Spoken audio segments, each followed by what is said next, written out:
In-negozji u l-poplu kollu jeħtieġu spjegazzjoni ċara mill-Gvern dwar l-irwol li kellu l-eks Prim Ministru Joseph Muscat fil-laqgħa li kellhom ir-rappreżentanti ta' Stewart Healthcare f'Kastilja, laqgħa li għaliha kienu preżenti kemm il-Prim Ministru Robert Abela kif ukoll id-Deputat Prim Ministru Chris Fearn.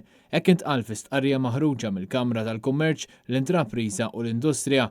It-tnejn kien l-istess Robert Abela li konferma li Joseph Muscat kien preżenti f'Kastilja ftit tal-jiem ilu biex ilaqqaw ma' Stewart Healthcare.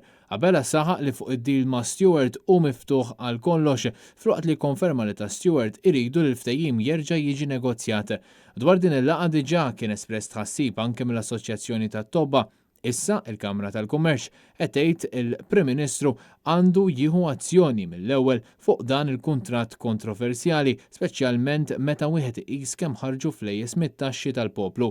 Dawn l-istejjer tal-laqgħat f'Kastilja ma jagħmlux ġid f'sitwazzjoni fejn il-pajjiż diġà qed ibati biex ingħadda f'ismu, qalet l-istqarrija tal-Kamra tal-Kummerċ. Stewart Healthcare qed imexxu l-isptarijiet San Luqa, Caring Grek u l-Isptar Ġenerali Tawdex u jidher li l-laqgħa f'Kastilja saret għaliex Stewart iridu iktar flus mill-Gvern u tibdil fil-kuntratt iffirmat mal-Gvern.